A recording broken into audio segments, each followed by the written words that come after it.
참 쉬운 휴넷 추천합니다. 추천합니다. 추천합니다.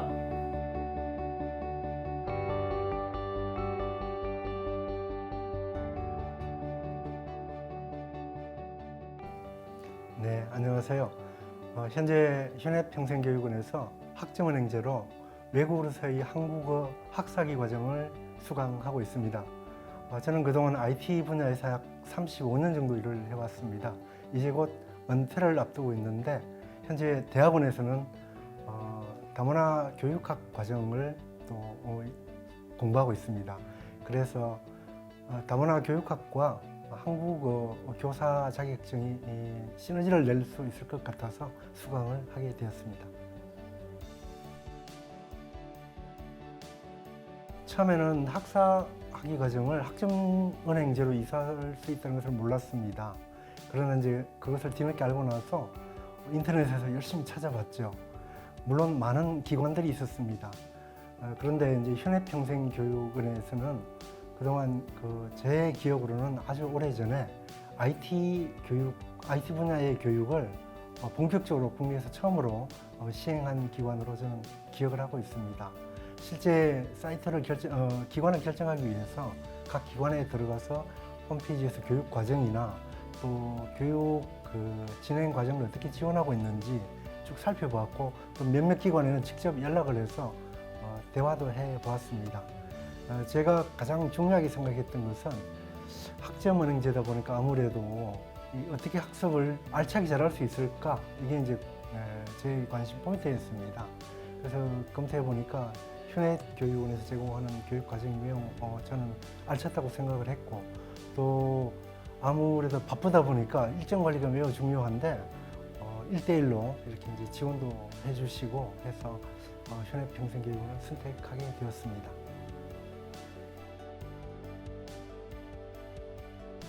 우선 먼저 항상 어떤 시기가 되면은 문자 메시지로 보내주십니다.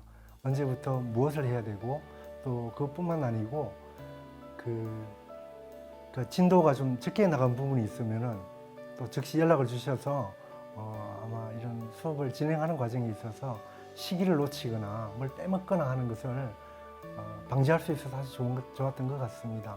물론 이제 저도 개인적으로 캘린더 앱을 이용해서 일정 관리를 하지만은 또 진행하다 보면 어떤 것은 빼먹기도 하고 또 잘 몰라서 넘어가기도 하는데 그런 부분을 짚어주셔서 수강 과정에 많은 도움이 되었습니다.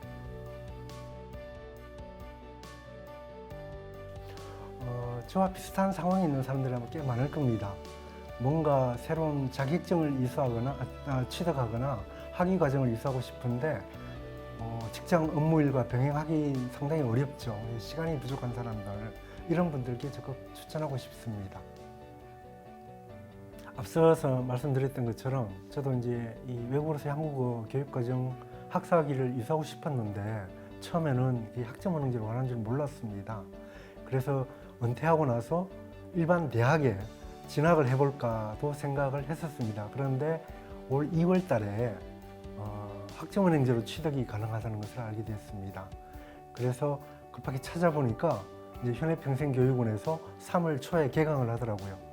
근데 이제 저는 그동안 사이버 대학에서 또 학위 과정도 이수를 해봤습니다. 그래서 온라인 수업이라든지 또 뭐 실시간 화상회의라든지 이런 시스템에는 익숙한데 문제는 이 과정을 많은 교육 과정을 이수를 해야 되는데 40학점인가 취득해야 되는데 어떤 순서로 어떻게 수업을 해야 될지 수강 신청을 해야 될지 잘 몰랐습니다. 그런데 이미 현해평생교육원에서 보니까 최적화해서 이미 과정을 다 개설해서 패키지로 제공을 하고 있더라고요. 그래서 이제 수강을 하게 되었고 짧은 시간 안에 그러니까 한 불과 1년 또는 1년 반 기간 안에 저렴한 비용으로 빠르게 이 학위를 취득하고 자격증을 취득할 수 있는데 다른 길을 선택할 이유가 없었던 것 같습니다.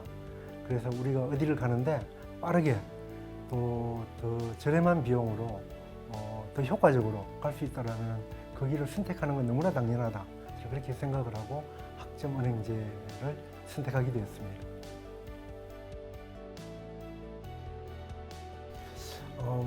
노하우라기보다는 그래도 중요하게 생각하면서 진행해왔던 과정을 정리해 보면은 우선은 그 온라인 강의 자체에 일단 충실을 하려고 했던 것 같습니다. 이제 수업을 받다 보면은 제일 중요한 건 시간 관리인데 시간이 매우 부족합니다. 그래서 저는 이제 주로 출퇴근 시간을 많이 이용을 하고 주말 시간, 그 휴일 같은 때를 많이 이용을 했습니다. 특히 이제 출퇴근 시간을 많이 이용하게 되는데 저는 대중교통을 통해서 이제 출퇴근을 하게 되는데 대략 편도 한 1시간 30분 정도 소요가 됩니다. 그럼 그 시간을 이제 모바일 앱으로 학습할 수 있게 시스템을 제공해 주시니까 모바일 앱을 통해서 수강을 많이 하게 되고요. 또 이제 이 강의를 듣다 보면은 듣지 못하고 넘어가는 부분이 있습니다. 이렇게 집중을 바로 못해서 그러면 반드시 돌려서 다시 그 부분을 학습을 하고 넘어갔습니다. 그리고 마지막으로 단원이 끝나면은 맨 끝에 이제 핵심 요약 정리가 있는데 그 부분을 다시 이렇게 복습하면서 천천히 읽어보곤 했습니다.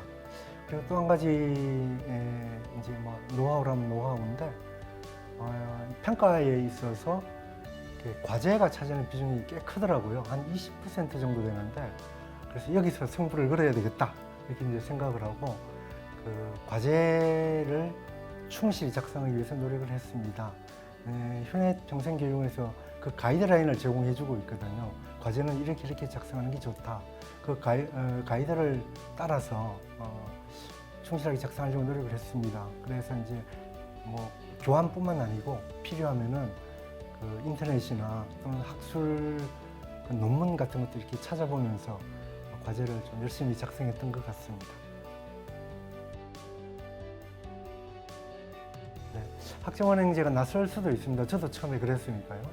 그래서 낯선 건 늘 우리한테 어떤 두려움의 대상이 되기도 합니다. 그러나 금방 익숙해집니다. 해보면은 아까 말씀드린 것처럼 더 좋은 길이 있는데 다른 길을 택할 이유는 저는 없다고 생각을 하고요. 혹시 이게 학점원행제로 학위를 취득하면은 사회적으로 인식이 좀 좋지 않을 거 아닌가라고 망설일 수도 있는데 저는 뭐 자격증을 목표로 한다라면은 그것은 기본 요건에 해당되는 거기 때문에 중요하지 않다고 생각합니다. 중요한 거는 정말로 내가 어떻게 실력을 쌓을 것인가 이게 핵심 포인트라고 저는 생각을 하고 있습니다. 그래서 혹시라도 학점원행제를 놓고 고민하고 계시는 분이 계시다면 저는 자신 있게 말씀을 드리고 싶습니다. 아주 좋은 길입니다. 선택에 망설일 필요가 없습니다. 네, 우선은 이제 학사기 마칠 때까지 남은 기간 동안 학습에 충실해서 학사기도 취득하고 또 한국어 교사로서의 자격증도 취득하는 게 1차적인 목표이고요. 취득이 끝나게 되면은 이제 경력이 좀 필요하니까 아무래도 교사로서 그래서 이제 자원봉사나 이런 걸 통해서 국내에 들어와 있는 그 이주 노동자들이나 또 결혼 이주자나 또는 그 해외 동포들 한국에 들어와서 살고 있는 이런 분들에게 한국 사회에 적응하는데 도움을 주고자 합니다. 그래서 그들이 필요로 하는 한국어 능력을 키우는데 뭐 일조를 하고 싶고요. 경력이 좀 쌓이면은 좀 외국에도 좀 나가서 한국어 교사로서 활동을 해보고 싶습니다.